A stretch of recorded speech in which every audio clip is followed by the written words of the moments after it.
Buenos días a todos. Otra vez vamos a empezar entonces hoy con la clase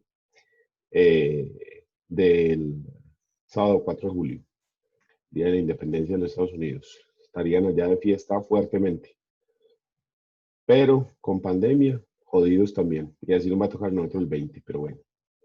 Espero que no hayan salido a comprar huevonadas en el día sin IVA exponiéndose pendejamente. No, ¿qué tal?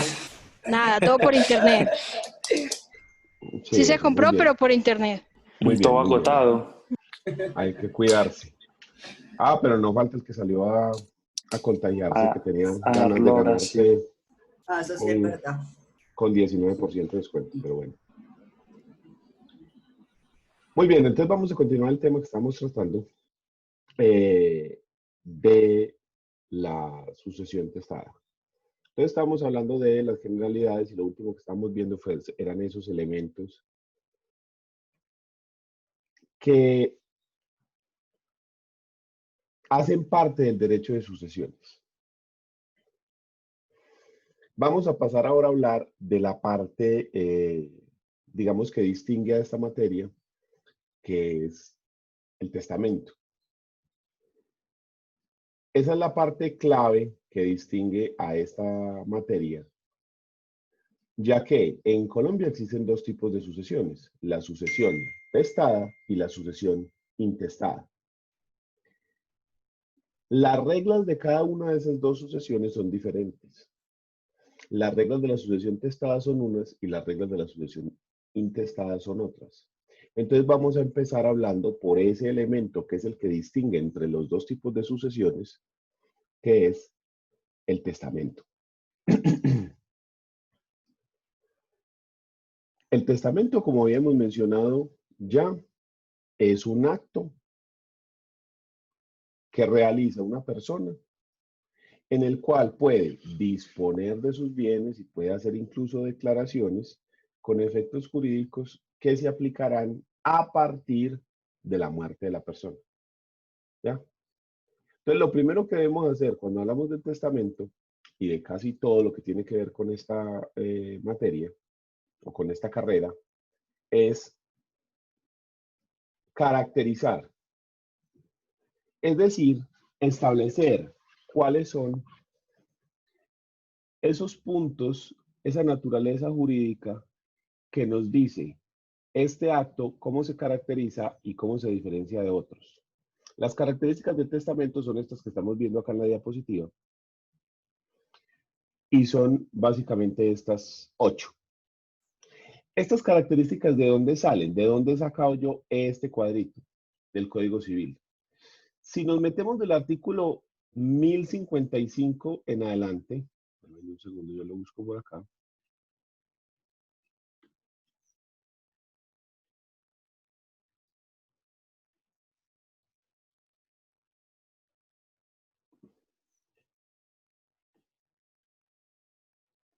Acá.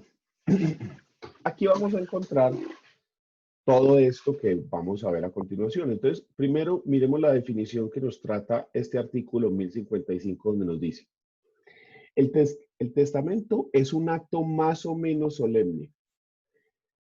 Esa primera frase llama la atención, más o menos solemne. ¿A qué se refiere esto? Cuando se habla de más o menos solemne, no se refiere a que es así como más o menos, o sea, que no es ni solemne ni tan, ni tan, no. Se refiere de que existen varios tipos de testamentos y hay unos que tienen mucha más solemnidad que otros.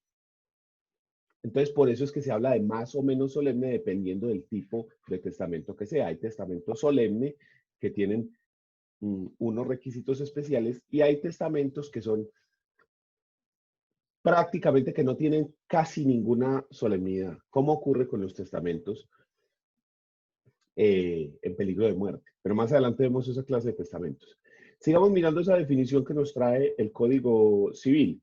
Nos dice, en que una persona dispone del todo o de una parte de sus bienes para que tenga pleno efecto después de sus días. Entonces, aquí habla... Antes, un segundito.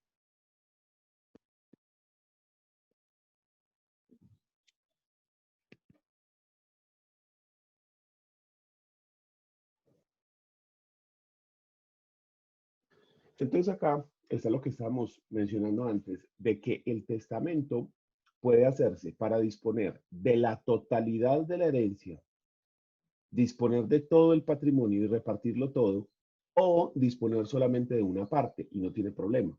Entonces, si yo quiero solamente disponer de un 20%, un 10%, un 25%, no hay problema. O si se quiere hacer disposiciones frente a toda la masa herencial, también. Nos permite esa variación de que yo puedo disponer de todo o de una parte de la herencia. Y obviamente tiene efectos solamente una vez que la persona haya muerto. Con la muerte se da aplicación a el testamento. Entonces, habíamos mencionado que al momento de la muerte de la persona se generan varios efectos. Uno de los efectos es que se da aplicación al testamento, que a partir de ahí se ha cumplido la condición que hace que el testamento pueda tener ahora sí efectos jurídicos, ¿ya? Como estaba planeado. Otro de los efectos que habíamos mencionado de la muerte es que se genera la comunidad herencial, que todos los bienes se vuelven una comunidad y los herederos entran a ser los comuneros herenciales de esos bienes, ¿ya?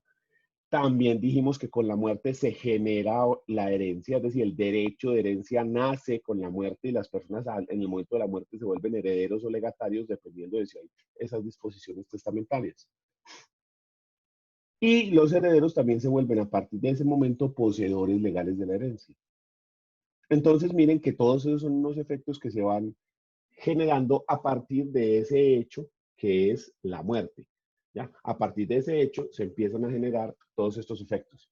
Y termina el código definiendo el testamento diciendo conservando la facultad de revocar las disposiciones contenidas en él mientras viva.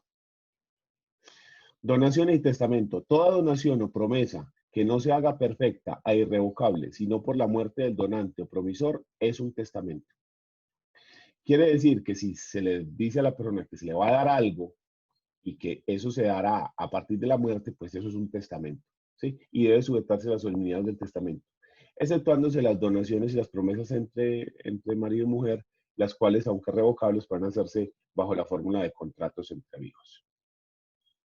Muy bien, metámonos entonces ahora sí con las características que estábamos viendo, que lo que les digo, están sacadas de allá. La primera es que el testamento es un acto unilateral. Es un acto donde participa el testador y no más. No participa otras personas. Es decir, dentro de la producción del testamento vamos a encontrar que como requisito debe hacerse ante notario y con la participación de unos testigos. Pero esas personas solamente están ahí para dar fe de lo que el testador ha hecho, nada más. Este es un acto unilateral donde depende única y exclusivamente de la voluntad del testador. Solamente se depende de eso, de la voluntad del testador. Y el testador, como es un acto unilateral, puede repartir como a bien tenga, como él le dé la gana de repartir, siempre y cuando se respeten las normas de las legítimas rigurosas, ¿sí? O de las asignaciones forzosas. Es decir, lo que ya hemos mencionado varias veces, que dependiendo del orden hereditario va a haber unas asignaciones forzosas, que la ley me dice, esto se tiene que asignar por ley, entonces decimos que a los hijos hay que asignarles una parte de la herencia. Entonces, dentro del testamento, el testador puede actuar libremente y repartir como quiera, siempre que no vulnere esas normas, siempre que respete esas asignaciones forzosas. Pero también hay órdenes hereditarios donde es libre, como por ejemplo en el tercer orden hereditario, en el cuarto orden hereditario y en el quinto. 3, 4 y 5 son libres. Entonces, ahí el testador puede repartir como le dé la gana, al que sea. ¿No? Profe, una pregunta. Dígame. Entonces, si desde que él cumpla la condición, por ejemplo, de dejarle a todo el mundo un porcentaje, pero si le quiere dejar más, por ejemplo, a uno de los hermanos un porcentaje mayor, lo puede hacer. Si o tiene estamos que en el respetar tercer la orden, igualdad de eso, si sí. estamos en el tercer orden, todo es libre. Él puede decir Ok. que le va a dejar todo a un solo hermano, por ejemplo. Ah, ya. O que sabe que no le va a dejar nada a los hermanos, sino que se lo va a dejar todo a la mujer o al A la primo, mujer. o, Ah, ya. sí, o al que quiera. Sí, eso se Gracias, puede profe. hacer. Pero cuando hay asignaciones forzosas, vos tenés que dejarle a los hijos herencia. No, pero vos querés a uno de los hijos dejarle más, porque era el hijo que vivió con el papá y que lo cuidó, que era su mano derecha, y que, sí. Entonces, ese papá le quiere reconocer a ese hijo eso, entonces puede hacerlo, siempre y cuando se respete de que a todos hay que dejarle, puede hacerlo a ese hijo dándole ese adicional. Porque aún en el primer orden, donde tenemos unas asignaciones forzosas, también hay una parte de la herencia que es libre y que usted dispone como quiera. Pero también dijimos que el testamento no solamente sirve para repartir bienes, sino que el testamento también va a servir para realizar otros actos, como por ejemplo el reconocimiento de un hijo. Entonces, el testador, mediante el testamento, puede reconocer un hijo y ese hijo tendrá que ser tenido en cuenta dentro de la, ¿cómo se llama? Dentro de la herencia, ¿ya? También se puede hacer para desheredar, que lo estábamos viendo ayer. Entonces, mediante el testamento se deshereda un hijo, dependiendo de que se cumpla con las causales, obvio está, y esa persona se deja sin herencia. Ya vimos que si se deshereda un hijo, los hijos de este, es decir, los nietos del testador, podrían entrar a la sucesión por representación. Recuerden siempre eso, porque esa es una situación que se da con relativa facilidad y digamos que para un examen o para un preparatorio sería una pregunta perfecta de examen para uno saber si la persona sí entiende este tema o no. ¿Cómo, ¿A qué me estoy refiriendo? Tenemos este caso. Pedro. Y Pedro tiene 3 hijos.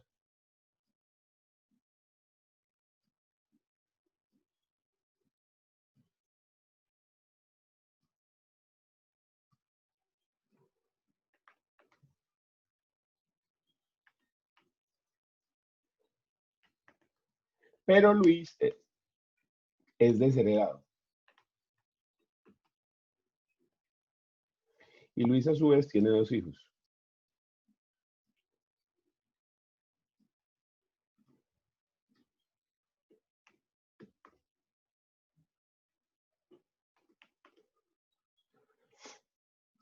Entonces, si la masa herencial son 100 millones de pesos,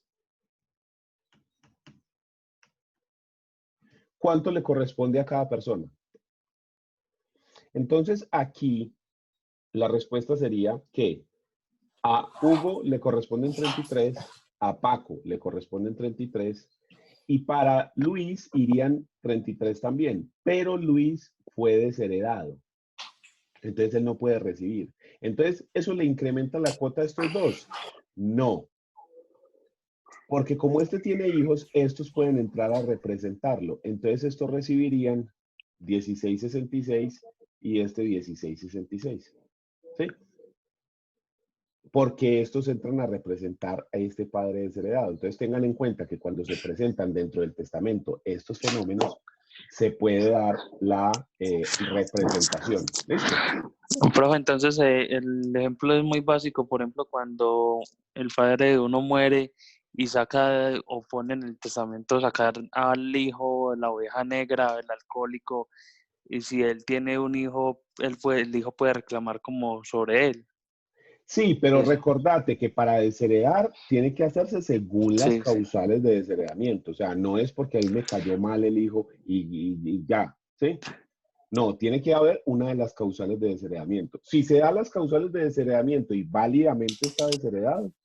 entonces sí, los hijos de este Ok. entran a representarlo. No es que A ellos reclamen, representar, sí, sí. sino que ellos entran a representar a su padre por la Por figura esta del desheredamiento. ¿Listo? Muy bien. Continuemos entonces con las características.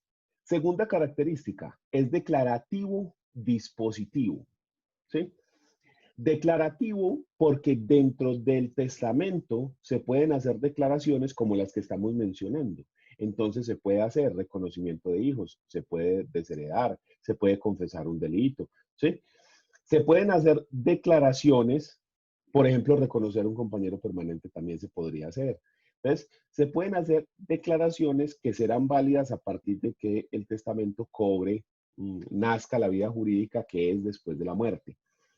Dentro de esas declaraciones, si las declaraciones dependen únicamente de la voluntad de la persona, como el caso del reconocimiento de los hijos, el reconocimiento es un acto voluntario unilateral, pues entonces, si depende únicamente de esa voluntad, listo, ya tiene plenos efectos. Si dependiera de la voluntad de dos personas, como en el caso, por ejemplo, de las donaciones, en el que yo voy a donar, pero la otra persona tiene que aceptar la donación, ese es un caso de un acto bilateral que requiere el acuerdo de dos personas, aunque el acto en sí, per se, la donación es unilateral en el que la persona desea donar, requiere el consentimiento de aceptar la donación del otro, ¿sí? Entonces, en esos eventos, pues, necesitaríamos también la anuencia de la otra persona. Estoy hablando específicamente del caso del reconocimiento de compañeros permanentes, ¿sí? Porque no se puede hacer reconocimiento de compañero permanente por uno solo de los compañeros, sino que son ambos compañeros los que deben hacer ese reconocimiento. Entonces, esa declaración dentro del testamento no genera la unión marital de una, pero sí sirve como una prueba muy fuerte para la declaración de unión marital de hecho. ¿Listo? Muy bien. Y es de carácter dispositivo, porque estábamos viendo que es de carácter declarativo, dispositivo. Dispositivo porque el testador dispone de sus bienes y decide cómo se reparten. Esa disposición que tiene el testador puede hacerse de manera específica, ¿sí? Decir, el carro de placa para tal persona. Esas disposiciones son válidas. Sin embargo, no son muy recomendables. También se pueden hacer otra clase de disposiciones, como por ejemplo disponer por porcentajes. Para tal persona, tanto porcentaje de mis bienes, para tal persona, tanto porcentaje. No con asignación directa a bienes, sí, con asignación directa que se le hace para tal persona, tal bien específico, sino hablando de porcentajes. ¿Por qué razón no es tan recomendable hacer las declaraciones, las disposiciones testamentarias de manera directa y específica? Por la variación que tienen en los valores a través del tiempo. Es decir, si hoy en día hiciéramos un testamento y decimos que tenemos un apartamento que vale 100 millones, no sabemos si ese valor se va a mantener en 5 años, en 10 años. Entonces, puede ocurrir que los valores cambien de los bienes y entonces se nos genere un problema a la hora de distribuir la masa. ¿En qué sentido? Vamos a suponer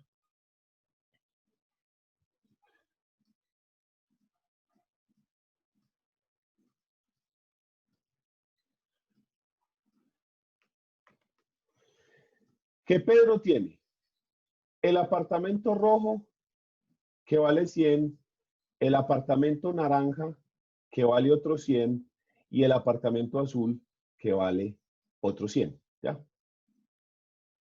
En el momento en el que él reparte, entonces él llega y asigna cada apartamento a una persona. Entonces él nos va a decir que el rojo para Hugo, ¿sí? El naranja para Paco y el azul para Luis.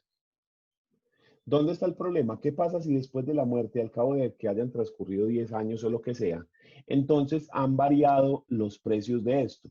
Entonces lo que valía 100 ya no vale 100, sino que este apartamento, por ejemplo, vale, qué sé yo, pasó a valer 150 porque se valorizó. Y el naranja ya estaba en un barrio que empezó a decaer y que ya está muy regular y entonces ya no vale 100, sino que vale 80. Y este vale 200 porque se pegó una valorizada del barrio, toda esa zona, construyeron los centros comerciales alrededor, se volvió pues una barraquera. Entonces, ¿qué es lo que ocurre?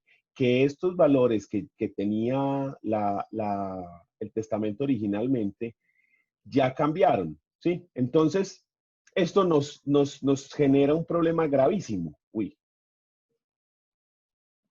y es que ya las normas de la sucesión en la cual se dice que hay que repartir, digamos, en partes iguales o que hay que respetar ciertas legítimas, se pueden haber vulnerado, porque miren que a este de la mitad le dimos 80, al otro le dimos 150, casi el doble que a este, y a este le dimos 200, que es más del doble que esto, casi 2.5 veces, ¿sí? Entonces, acá se nos empiezan a generar problemas y aquí, con esta clase de reparticiones, es factible que lleguemos a acciones de nulidad de testamento por vulneración a la cuota herencial, ¿sí? O a acciones de reforma de testamento para reformar estas disposiciones y que se pueda hacer una aplicación más equitativa. Entonces, la cuestión está en que yo personalmente no recomiendo hacer esas disposiciones de manera tan específica, por lo que les digo, como los valores de los bienes pueden ir variando en el tiempo, y no es que pueden, es que varían en el tiempo, bien sea porque se deprecian o bien sea porque se aprecian. Muy poquitos se van apreciando, otros tantos se van depreciando. O sea, por ejemplo, los bienes inmuebles generalmente se van apreciando, pero también conocemos de casos de bienes inmuebles que se deprecian. Los carros, por ejemplo, se deprecian muchísimo, a menos que sean carros de coleccionistas, pues que estamos hablando ya de carros de millones de dólares en los cuales se aprecian, pero son muy pocos ejemplos de ese tipo de vehículos. Aquí en Colombia habrá muy pocos de esos vehículos que se aprecien con el paso del tiempo. Y aun cuando haya de este tipo, eso nos genera problemas por esto que estamos viendo, de que si cambian mucho los valores en el tiempo que se da mientras el testamento y se reparte, eso puede generar que haya esas disparidades que lleven a que no se aplique el testamento o se reforme el testamento y entonces no hicimos nada. En mi concepto es muchísimo mejor, son muchísimo mejores las disposiciones que se hacen en porcentaje, ¿sí? Que se dice, para tal persona tanto porcentaje, para tal persona tanto porcentaje. O hacer la disposición de manera mixta, es decir, para tal persona, este apartamento que representa tanto valor o los bienes que a la fecha llegaren a representar este valor o este porcentaje de la herencia. Para tal persona, este bien que está por tanto valor o bienes que llegaren a representar tanto valor. Porque también ocurre que las personas, por ejemplo, reparten un carro y venden ese carro. Entonces usted también tendría que poner cosas como, para tal persona, mi carro de uso particular, que es un Mazda 3, placas tales, o el que llegare a tener a la fecha. Pero entonces volvemos al problema. Si en ese momento tenía un Mazda 3, que es un carro que nuevo, el más caro, costará 90 y pico millones de pesos, la versión super ultra full, 0 kilómetros, no es lo mismo que después la persona consiga, qué sé yo, una Toyota Prado que la más básica empieza en 200, ¿sí? Y la más full se va como hasta 650, pues la versión Lexus. Entonces, esas asignaciones directas tienen problemas por los valores del tiempo, los valores en el tiempo. Sin embargo, se pueden hacer, sí, siempre que no vulneren estas normas de las legítimas rigurosas, de las asignaciones forzosas que dicen, hombre, para estas personas hay que dejarles tanto, se pueden hacer esas asignaciones. Por ejemplo, en el tercer, cuarto y quinto orden hereditario, sí no importa nada lo que yo estoy diciendo, porque como ahí el total de la masa herencial es libre, la persona sí puede hacer lo que le dé la gana y puede repartir como le dé la gana al que le dé la gana. Entonces, ahí sí no importa. Pero cuando estamos hablando del primer orden hereditario y del segundo, donde tenemos esas asignaciones forzosas, pues entonces es ahí donde yo digo que no conviene mucho que digamos hacer esas asignaciones directas. Continuemos con otras características del testamento. El testamento es personalísimo. ¿Cómo así? Solo puede ser realizado por el testador, no se puede delegar. Y además, cuando se da un legado o cuando se deja una disposición específica, ese legado o esas disposiciones son intuito persona. Es decir, que se dan por las calidades especiales que tiene esa persona, por ser quien es. Entonces, en ese orden de ideas, si no, esa persona no existe al momento de la muerte, pues entonces no se puede aplicar porque es un derecho personalísimo. Imagínese esto de Pedro reconoce como hijo a Juan, pero Juan ha muerto. Entonces, bueno, pero él reconoció un hijo al fin y al cabo, entonces metamos aquí otro hijo. No. Esos reconocimientos y esas actuaciones, esas asignaciones que se hacen dentro del testamento son intuito persona. Si la persona no existe, entonces no se pueden aplicar. Cuando estamos hablando, por ejemplo, de los legados. Muy bien. ¿Qué otra característica va a tener entonces este testamento? Es solemne. ¿Sí? Aunque en el código nos decía que era más o menos solemne. Más o menos es porque dependiendo del testamento tiene más solemnidades o menos solemnidades. Ahora más adelante vamos a ver los tipos de testamentos. Pero esto se refiere porque el Código Civil, dentro de la regulación que se hace del testamento,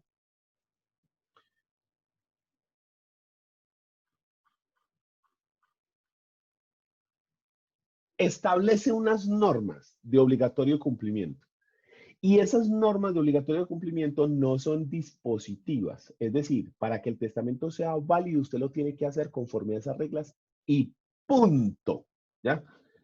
Me voy a devolver un momentico a la de que es personalísimo para mostrarles el sustento jurídico que está aquí en el código, que es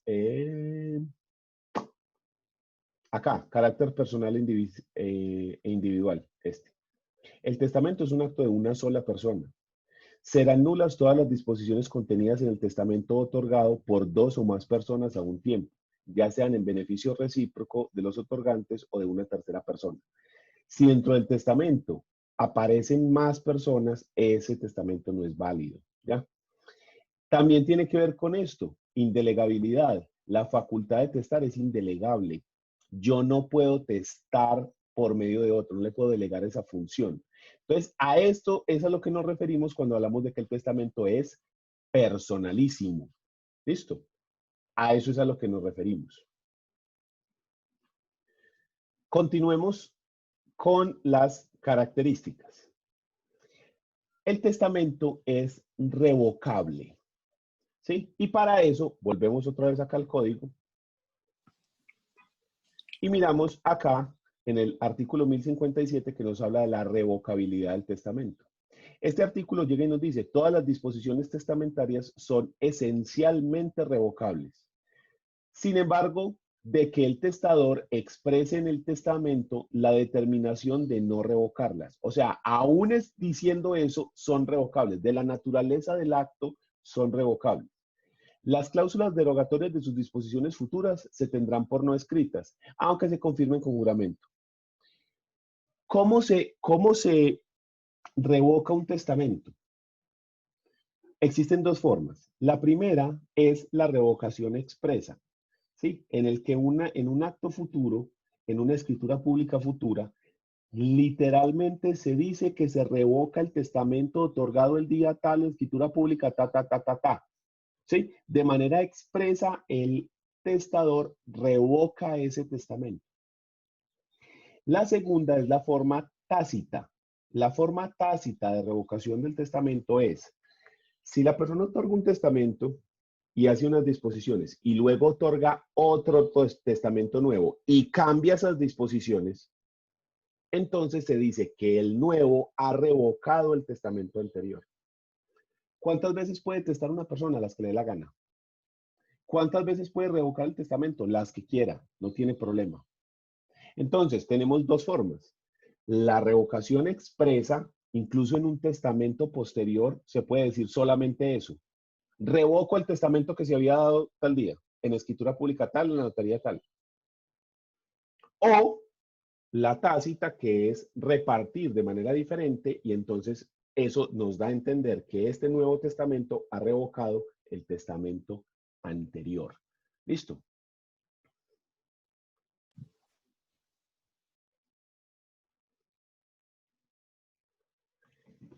El testamento se hace a título gratuito. Es decir, que las disposiciones que se establecen dentro del testamento no pueden estar condicionadas por una contraprestación económica. El testamento no puede otorgarse para que se me dé algo. Es más, no sé si ustedes recuerdan ese vallenato antiguo que dice que recuerdan a Jaime Molina, que decían que si él moría primero, él le hacía un retrato, y que si él moría después, él le hacía una canción. ¿Sí recuerdan esa canción, sí o no? Sí, profe. Sí, claro. Todos la hemos cantado con un guaro en la mano. Eso es clásico. Sí, el que diga que no, está diciendo mentiras. Todos sabemos que eso es cierto. Eso es lo que se llama un testamentos no ocupativos. Eso está prohibido. Perdón, no son no ocupativos, discúlpeme. Son disposiciones captatorias. Captatorias. ¿Qué significa eso? Yo te doy, tú me das. Eso está prohibido por el carácter gratuito del testamento. Porque es que yo no puedo decir que yo te voy a dejar algo si vos me dejas algo a mí. Porque entonces yo estoy pidiendo una contraprestación por la disposición testamentaria tuya. ¿Sí? Entonces eso hace que se pierda el carácter de gratuito, porque mi disposición testamentaria depende de recibir una disposición testamentaria tuya. Entonces eso está prohibido en Colombia. Si, por ejemplo, los dos cónyuges, papá y mamá, hacen esa clase de disposiciones, esos testamentos se pueden anular debido a que eso está prohibido. Se consideran que tienen objeto ilícito. En el sentido que, o causa ilícita, en el sentido que la naturaleza jurídica del testamento es que sea a título gratuito, que no tenga contraprestaciones económicas, porque es que entonces usted no le está dejando a una persona una herencia, sino que usted le está vendiendo un bien. ¿Sí? Vendiendo en el sentido de que usted está solicitando algo a cambio de esa disposición testamentaria. Y eso es lo que se intenta evitar. Entonces, eso está prohibido. Entonces, en este título gratuito quiere decir que el testador no puede exigir nada a cambio de esas disposiciones testamentarias.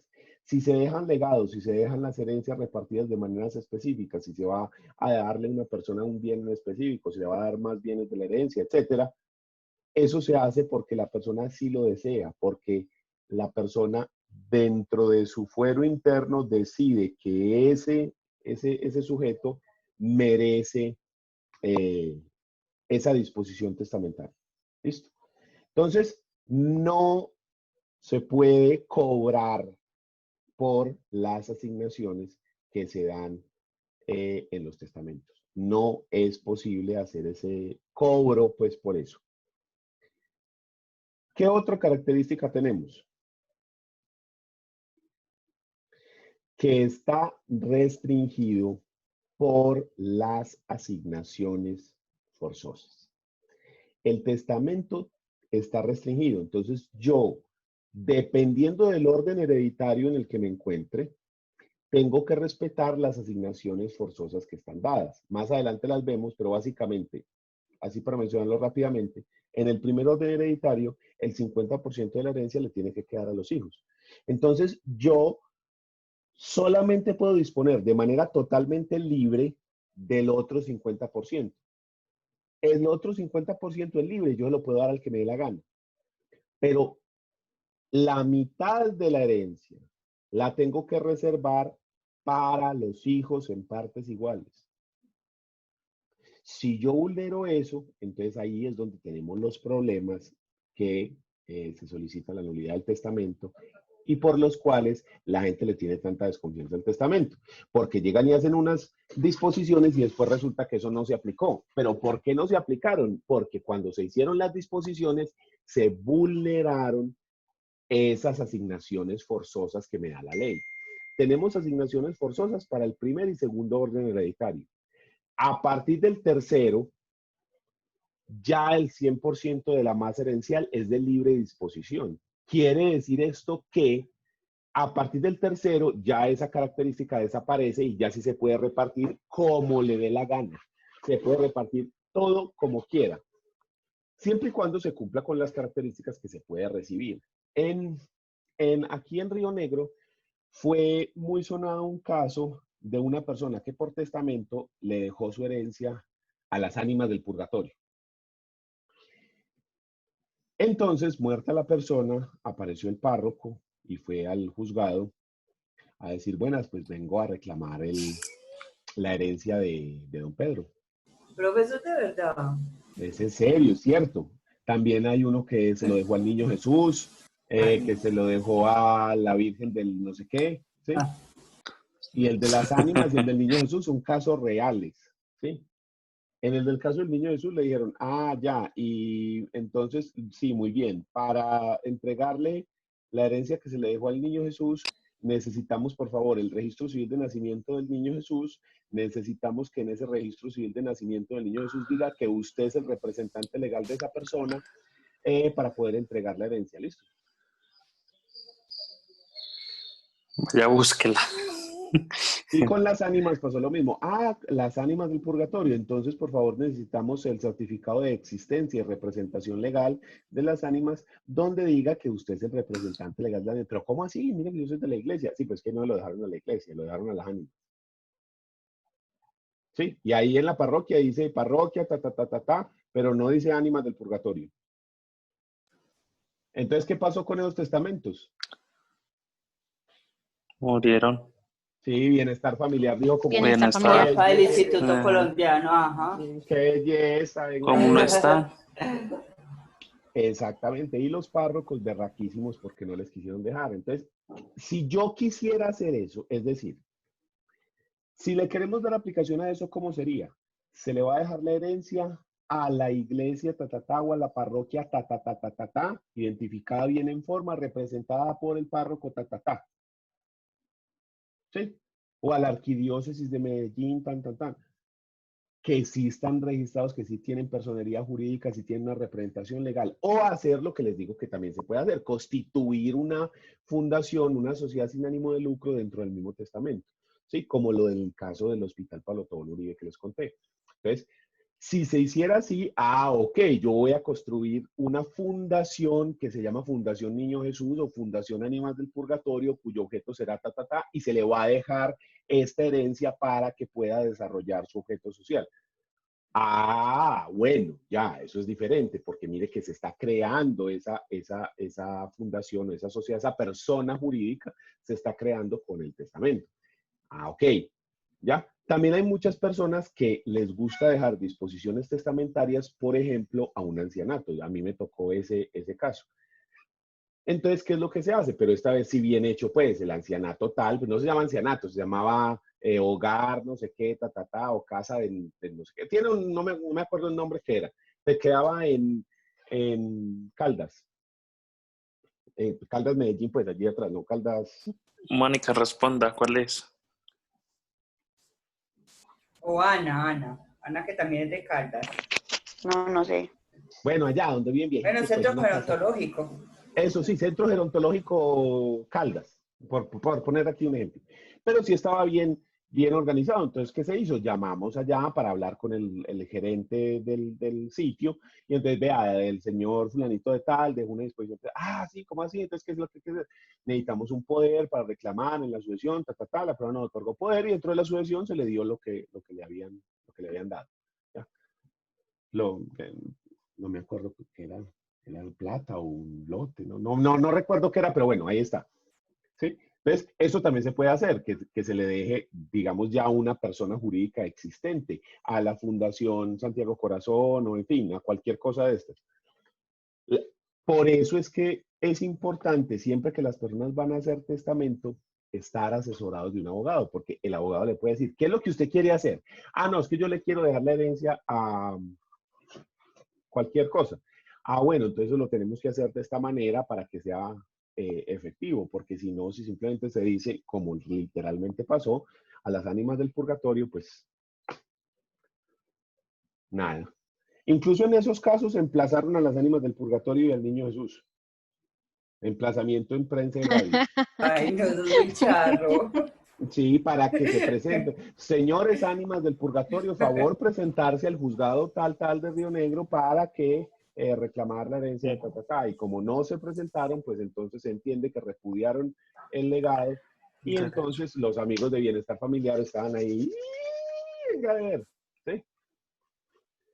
Y recuerden que el que denuncie la herencia se lleva un pedacito ahí. En ese caso nadie la denunció, sino que llamaron a Bienestar.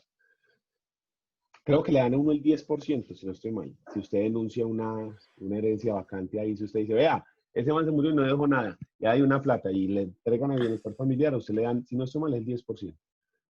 Pero no estoy seguro.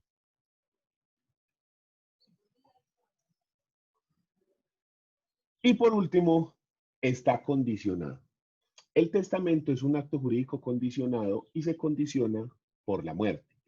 Todas las disposiciones que contenga el testamento solamente serán aplicables y solamente tendrán efectos jurídicos válidos a partir de la muerte de la persona. Antes de la muerte no tendrá absolutamente ningún efecto jurídico las disposiciones contenidas en el testamento. Tanto es así que por el mismo carácter revocable, la persona puede revocar testamentos las veces que le dé la gana. Puede hacer 1000, 2000, 3000 testamentos, no hay problema. Eso se debe también porque ninguna de las disposiciones testamentarias está en firme, ninguna de las disposiciones testamentarias surge a la vida jurídica, sino hasta que se cumple la condición que es la muerte real o presunta, ¿sí?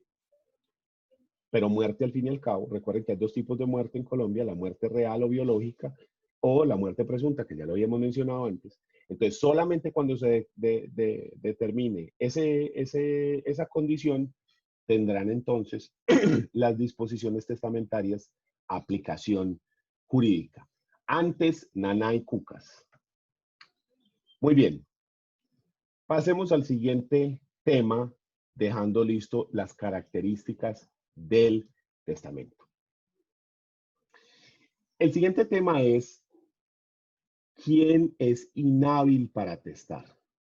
¿Quién no puede en Colombia otorgar testamento?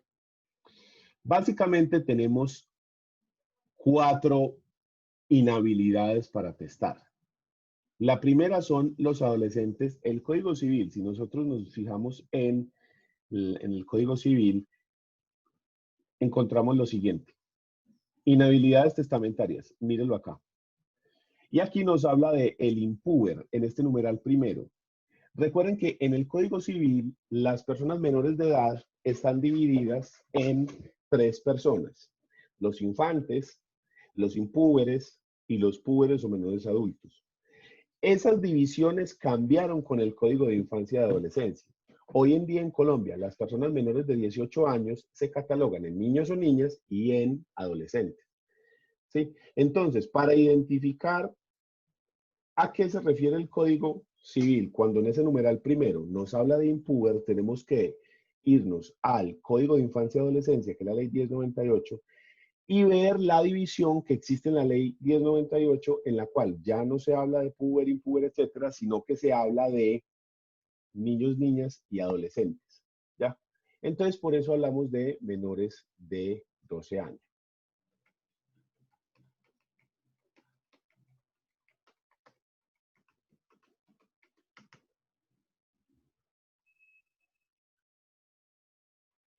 Déjenme, yo les busco aquí. Eso es el artículo 12.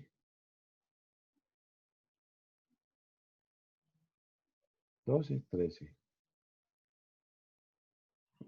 34. Es el artículo 34. Denme un segundito.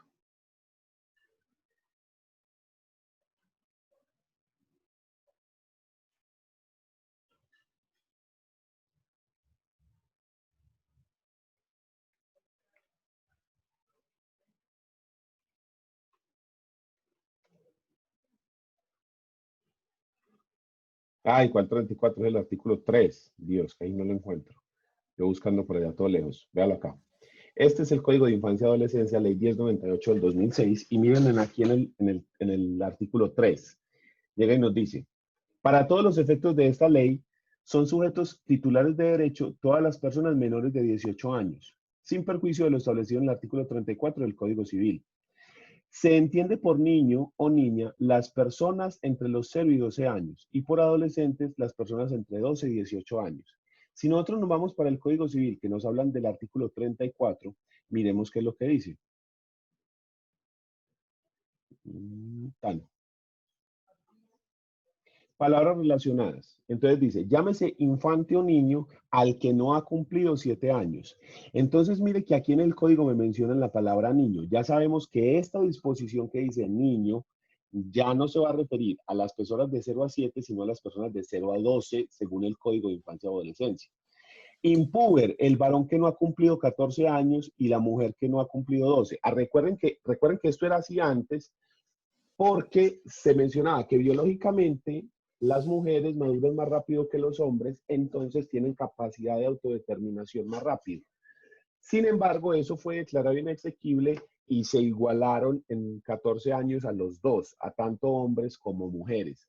Entonces, los impúberes son las personas de 7 a 14 años, según el Código Civil. Y después tenemos a los menores adultos, que es el que ha dejado de ser impúber, ¿sí? O sea, el de 14 a 18 años, y mayor de edad o simplemente mayor, el que ha cumplido 21 años. Obviamente esto se cambió y ya es el que ha cumplido 18 años. Entonces, cuando nosotros volvemos a este artículo,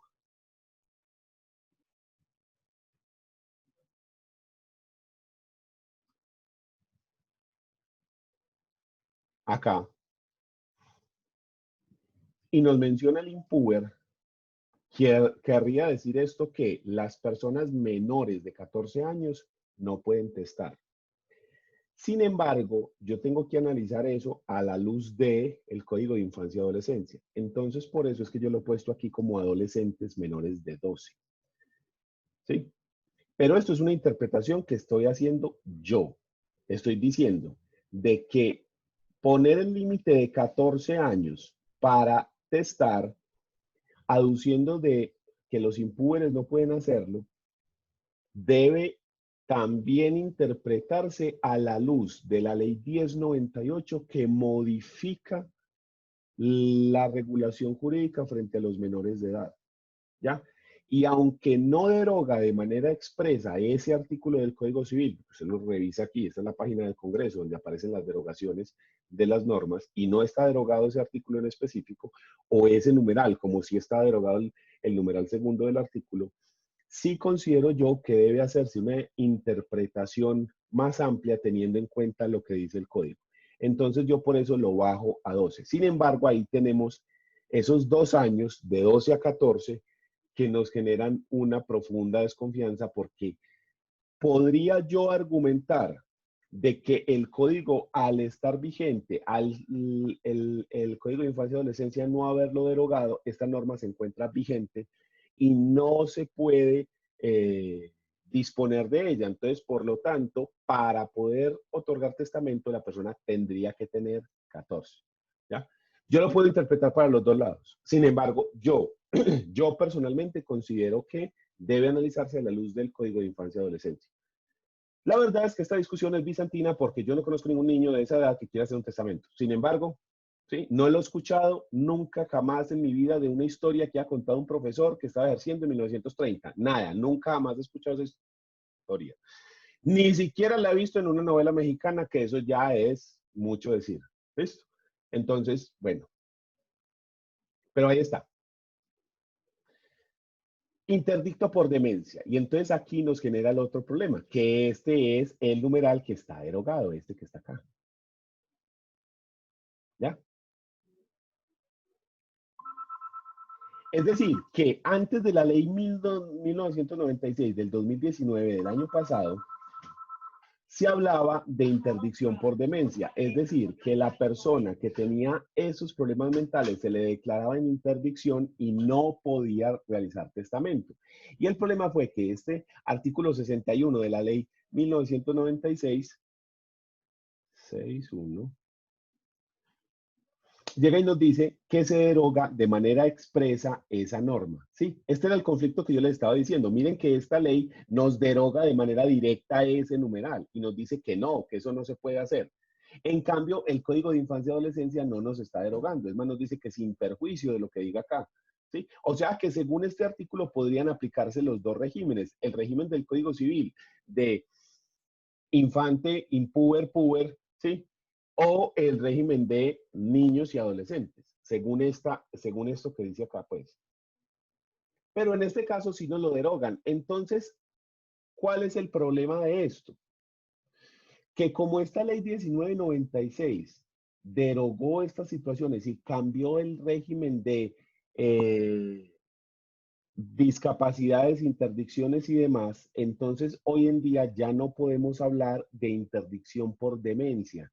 Entonces, esta inhabilidad para atestar que se daba de la interdicción por demencia, que era lo que decía ese numeral, hoy en día está derogada. Y podríamos entonces decir, a la luz de la interpretación de este artículo del Código Civil, que una persona demente o con una discapacidad mental podría llegar a otorgar testamento.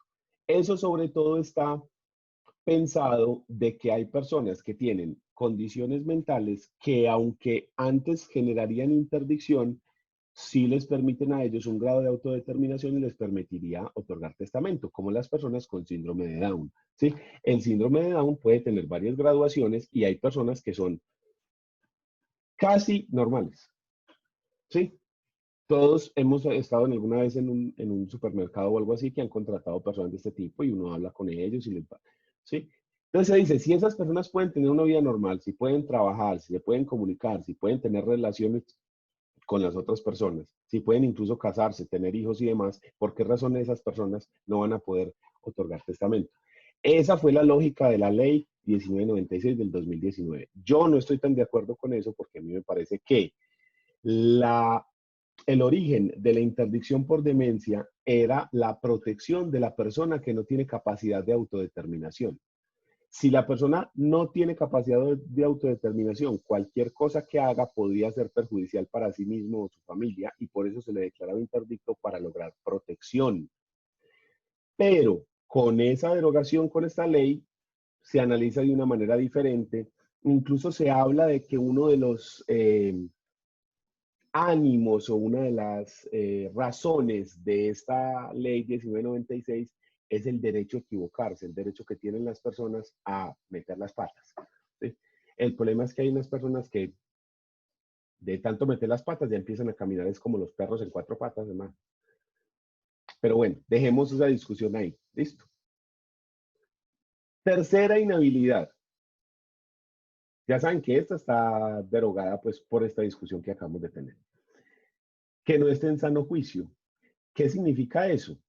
Que la persona al momento de otorgar el testamento no estuviere en sano juicio por ebriedad u otra causa. Es decir, que no esté en el pleno uso de sus facultades mentales debido a estar en estado de embriaguez o haber consumido alguna sustancia psicoactiva o estar bajo una medicación o cualquier tipo de cosa que obstruya el consentimiento, ¿ya?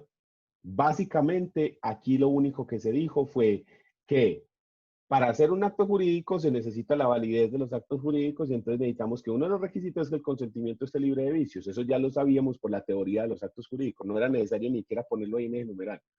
¿Sí? Porque si una persona otorga el consentimiento en estado de embriaguez o porque está trabado, pues entonces ahí tenemos un vicio del consentimiento que vulnera la validez del acto. ¿Sí? Ni siquiera había que ponerlo, eso ya se sobreentiende porque es uno de los puntos de validez. Pero sobre todo, ¿por qué está puesto eso ahí?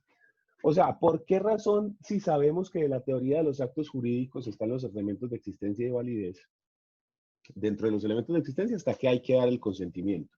Y dentro de los de validez, que el consentimiento tiene que ser exento de vicios como error, fuerza, dolo y demás. ¿Por qué razón específica se da esto? Porque el testamento está relacionado muchas veces con enfermedad.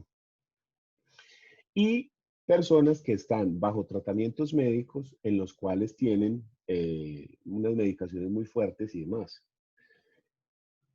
¿Qué es lo que estamos tratando de evitar? Que las personas que no estén en pleno uso de sus facultades mentales por el padecimiento que tengan o por la medicina que estén recibiendo, no puedan otorgar testamento de una manera que pueda ser caprichosa o influida por esos medicamentos o ese estado.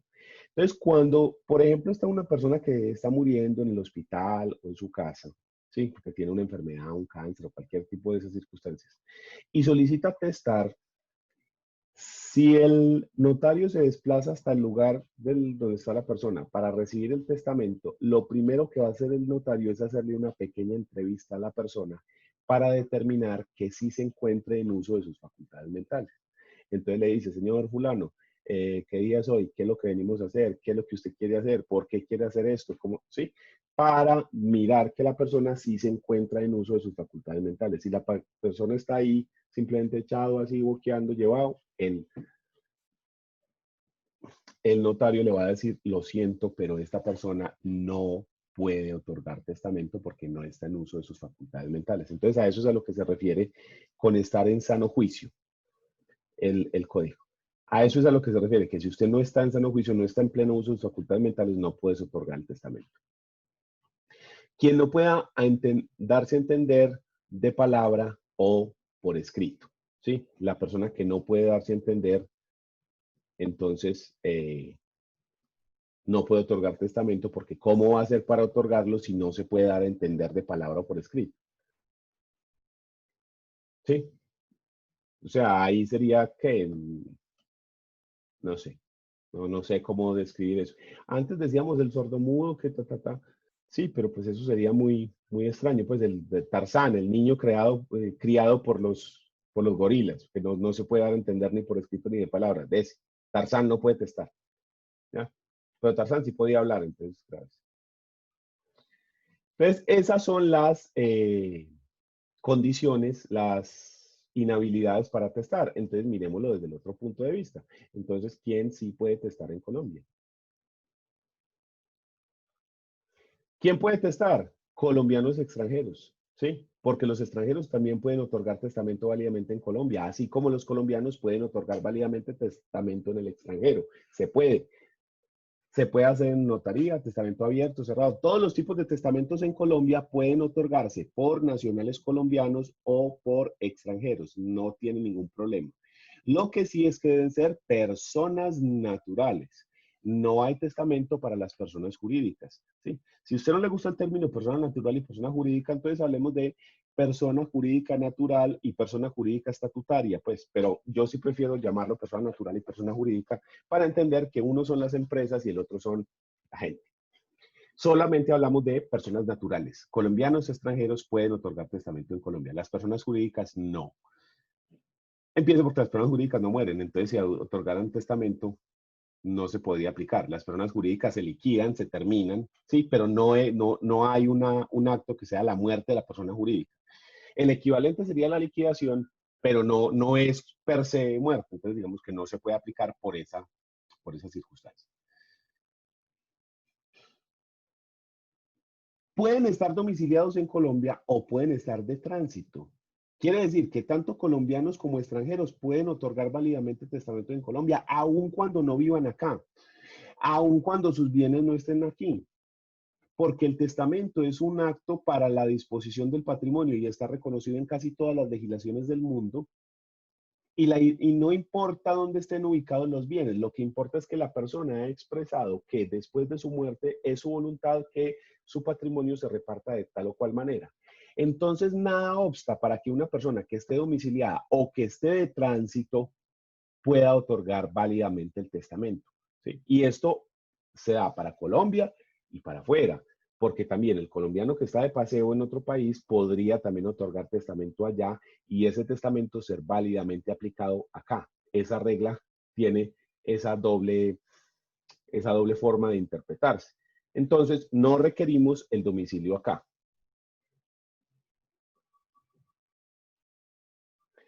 Mayores de 12 años. Y aquí volvemos con la discusión que teníamos antes. ¿Son mayores de 12 o mayores de 14? Entonces depende de la interpretación que nosotros hagamos. Si hacemos la interpretación directamente de lo que dice el código, entonces del código civil, entonces hablamos de que son mayores de 14 años. Si hacemos la interpretación del Código Civil teniendo en cuenta la Ley 1098 de 2006, sería mayores de 12. En mi concepto, para evitar problemas, espera hasta los 14 para dictar testamento, pero volvemos a lo mismo. Eso yo no lo he visto nunca, entonces no es una norma que requiera especial atención. Pero ahí está la discusión, pues.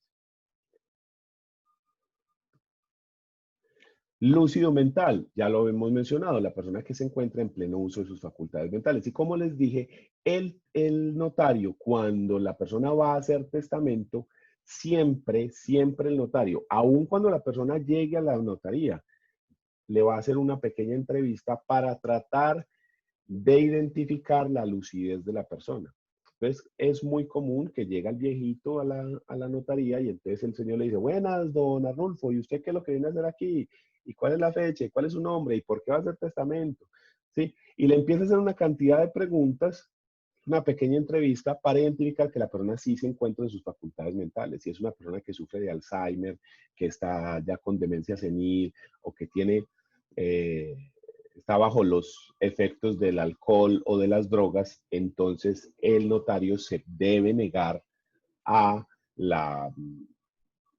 a recibir ese testamento por no encontrarse esa persona en uso de sus facultades mentales. Lo mismo ocurre con la medicación. La medicación también, lo que les decía yo, que están en el hospital y le dan una medicación que, que lo traba, como la morfina. La morfina es una droga, es una sustancia psicoactiva, que la utilizan mucho para el dolor. Entonces, dependiendo del grado de morfina que se le den, pierde la persona esa lucidez mental de la que habla el código. Y el último, pues, lo mismo que estamos diciendo ahorita, que pueda expresarse claramente, verbal o por escrito. Porque es que el extranjero puede expresarse, lo que pasa es que se expresa en otro idioma. Aquí estamos hablando, lo que les digo, como de Tarzán. Muy bien. Hablemos del testamento otorgado en el extranjero, ¿ya?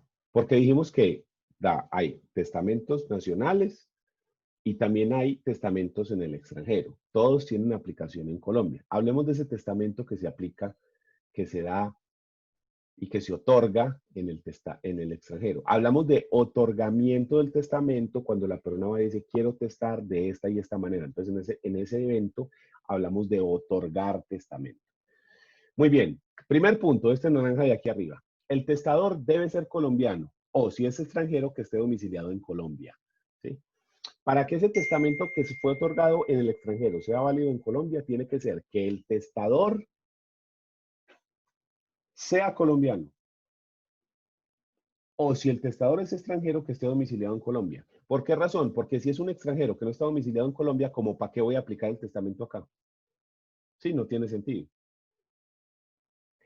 Y el de ser colombiano es porque en el artículo 17, si no estoy mal, del Código Civil, espérame, yo lo busco.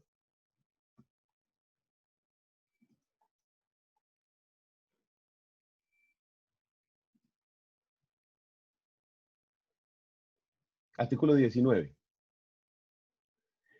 Del Código Civil habla de la extraterritorialidad de la ley colombiana. Este artículo 19, mírenlo acá. Dice, los colombianos residentes o domiciliados en país extranjero permanecerán sujetos a las disposiciones de este código y demás leyes nacionales que reglan los derechos y obligaciones civiles. Quiere decir que las leyes civiles persiguen al colombiano sin importar del país en el que se encuentra. Entonces, por eso, se puede otorgar válidamente testamento en el extranjero si usted es colombiano. Si es extranjero, también se puede otorgar testamento, pero requerirá el domicilio en Colombia. Segunda requisito para que ese testamento otorgado en el extranjero sea válido, que los testigos sean colombianos o extranjeros en la ciudad donde se otorga. Que tenga testigos colombianos, en ese caso no importa dónde estén domiciliados, o que si los testigos van a ser extranjeros, que estén domiciliados en esa ciudad donde se otorgó el testamento. ¿Listo? Tercer requisito, y este es, yo creo, de los más importantes, y es respetar las asignaciones forzosas. Ya dijimos que las asignaciones forzosas se dan en el primero y en el segundo orden hereditario, que a partir del tercero ya no hay asignaciones forzosas. Entonces, si la persona se encuentra en primero o segundo orden hereditario, tiene que respetar las asignaciones forzosas. ¿Cómo se irrespetan? Si se reparte la herencia vulnerando los derechos de los asignatarios forzosos. Ya les había dicho que en el primer orden tenemos el 50% de la herencia, es una asignación forzosa que tiene que ir para los hijos. Entonces, si yo le dejo el 75% de la herencia a una persona que no sea un descendiente, estoy vulnerando las asignaciones forzosas. A eso es a lo que nos estamos refiriendo. Entonces, por eso es que es importante, o por eso es que es complejo hacer esas asignaciones dirigidas específicamente a bienes inmuebles. Porque yo tengo dos bienes, un apartamento que vale 100 y una finca que vale 100. Yo le dejo el apartamento al hijo que vale 100, ahí está el 50% de la herencia. Y la finca se la dejo a un amigo. Pero después resulta que al cabo de los años el apartamento vale 80 y la finca vale 300. Entonces ahí estoy vulnerando las asignaciones. Porque yo le tengo que dejar el 50% de la masa. Y dijimos que el apartamento vale 80 y la finca vale 300. Entonces, tenemos 380. La mitad de eso serían 140 millones de pesos. De 150, 190 millones de pesos. ¿Sí? Entonces, tendría que dejar al hijo 190 y al amigo 190. Pero al hijo, ¿cuánto le dejé? 80. Menos de la mitad. Entonces, eso vulneró la asignación forzosa y por lo tanto ese testamento no puede aplicarse. ¿Ya? Eso es lo que nos estamos refiriendo de manera específica. Autenticación ante el cónsul colombiano en ese país. Los cónsul son personas que tienen funciones notariales en el extranjero. Son notarios colombianos en el extranjero. Entonces el cónsul, como notario que es, pues, o con funciones notariales que tiene, lo que hace es autenticar. ¿Qué nos referimos con autenticar? Él certifica que la persona ha otorgado ese testamento en esas condiciones. ¿Sí? Entonces, él lo que hace es que da fe pública de que ese acontecimiento, el otorgamiento del testamento, sí ocurrió por esta persona tal día con estos testigos de esta manera. ¿Ya? Entonces, él da fe pública de eso. Eso es lo que llamamos autenticar, que él certifica que eso ocurrió.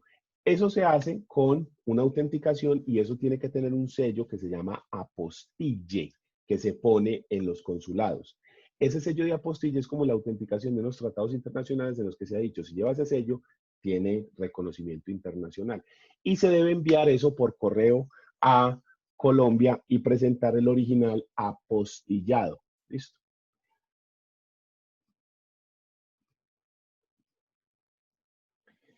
Debe estar en español o ser traducido por un perito facultado, es decir, por un traductor oficial, ¿ya? Porque dentro de las leyes colombianas se dice que el lenguaje oficial de Colombia es el español y que todas las actuaciones deberán estar en español y si no lo están, entonces ser traducidas por un traductor oficial. ¿Qué es un traductor oficial? El Ministerio de Relaciones Exteriores con frecuencia está dando hace unos exámenes para certificar a personas como traductores oficiales. Para hacer ese examen se requiere presentar unos documentos, ¿sí?, que certifiquen que usted maneja una segunda lengua y además se debe presentar un examen. Ese examen para certificar el manejo de esa segunda lengua. Si la persona aprueba todos esos requisitos, se le da la certificación como traductor oficial. Entonces a esa persona le dan como una licencia, un carnet y esa persona puede traducir documentos de cualquier idioma al español o del español a ese idioma, ¿ya? Entonces, si el testamento fue otorgado en un idioma diferente al español, deberá estar traducido a español. Entonces, se autentica el original en el idioma que esté en inglés o en francés o en el idioma que sea. Y luego esa traducción, y luego se traduce, perdón, ese documento. Y el documento traducido tiene que tener los sellos y las cosas que tiene el traductor oficial. Muy bien. Y por último, debe tener la firma del cónsul registrada o abonada en el Ministerio de Relaciones Exteriores, es decir, que el cónsul, pues sí, sea cónsul y que esté ejerciendo sus funciones. En este evento, en este caso, pues entonces ese testamento otorgado en el extranjero tendrá plena aplicación en el territorio colombiano. ¿Listo? Entonces, hasta ahí, dudas. Profe, no, pues para mí me quedó claro, no sé los otros compañeros. No, ninguna. Todo claro. También está claro, profe. Listo, perfecto. Entonces ya saben que si se va a ir para Estados Unidos persiguiendo el sueño americano, uno podría incluso dedicarse a esto. Al ser usted abogado colombiano y al haber tantos colombianos allá, usted podría asesorar a las personas a cómo hacer testamentos en ese país, porque los testamentos otorgados en el extranjero son válidos en Colombia. ¿Ya? ¿Dónde está el problema complicado? Que cuando una persona tiene bienes en Estados Unidos y bienes en Colombia, prácticamente tenemos que hacer dos sucesiones, una sucesión allá y otra sucesión acá. ¿Ya? ¿Por qué? Yo podría hacer una sola sucesión, pero se me complica más el asunto. Si yo hago una sola sucesión, bien sea que la haga allá o que la haga acá, el problema es la aplicación de esa sucesión en el otro país. Es decir, si nosotros hacemos la sucesión aquí, en Colombia, repartimos los bienes de acá, pero frente a los bienes de allá, que también se pueden repartir desde acá, allá no le dan aplicación a eso, así sea sentencia judicial. Y acá tampoco. Entonces, ¿qué es lo que toca hacer? Un proceso adicional que se llama exequatur. El exequatur es un proceso en el cual se homologa una decisión de un país extranjero a Colombia o de Colombia a ese otro país. ¿Sí? Entonces, a mí me tocaría hacer un exequatur para coger esa sucesión que se hizo allá y darle aplicación aquí y repartir los bienes. ¿Cuál es el problema? Que el exequatur es competencia exclusiva de la Corte Suprema de Justicia. O sea, que se demora una eternidad. Sale mucho más fácil y mucho más rápido y mucho más barato incluso si hacemos una sucesión allá para repartir los bienes que están allá con el testamento de allá y otra sucesión acá para repartir los bienes que están acá con el testamento de acá. Si es colombiano, no tiene bienes en Colombia, sino todos los bienes están en Estados Unidos, si otorga testamento allá, ¿para qué se va a venir usted aquí a hacer la sucesión? Para que después toque allá hacer un exequatur y hacer más vuelta y a la final termine usted haciendo otra sucesión allá. No. ¿Sí? Ese testamento otorgado en el extranjero tendrá alguna aplicación, tendrá alguna utilidad cuando hayan bienes aquí en Colombia y queramos aplicar esas disposiciones acá en Colombia. Ojo pues, que para que ese testamento en el extranjero sea aplicable en Colombia, tiene que cumplir con las reglas del testamento en Colombia. Tiene que respetar las legítimas y tiene que hacerse como dice en Colombia que se deben hacer los testamentos. ¿Listo? Para que quede eso claro, pero sí se puede hacer, sí se puede. Muy bien. Y para ir terminando este primer bloque, miremos el contenido o los requisitos de fondo del testamento. Esos requisitos de fondo del testamento son los requisitos que tiene que tener para que el testamento sea válido. Los requisitos del fondo entonces son estos que están acá, ¿sí? Estos 4 que están acá. Lo primero es que haya capacidad para testar. ¿Quién puede testar en Colombia? Ya vimos quién puede testar, ¿sí? Que son estos.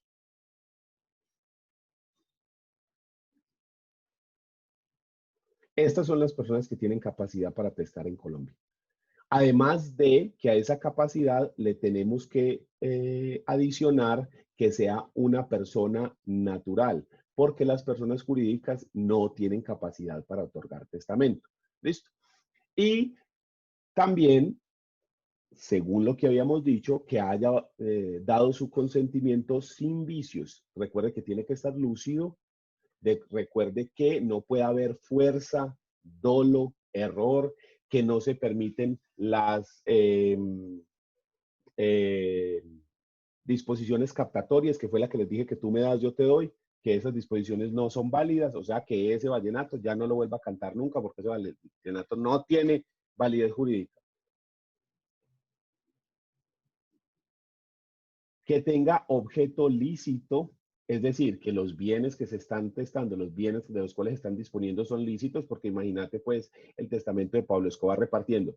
Para Pedro, 2,5 toneladas de cocaína. Para Juan, 3 toneladas, 400 gramos de... No. Pues objeto lícito, ¿ya?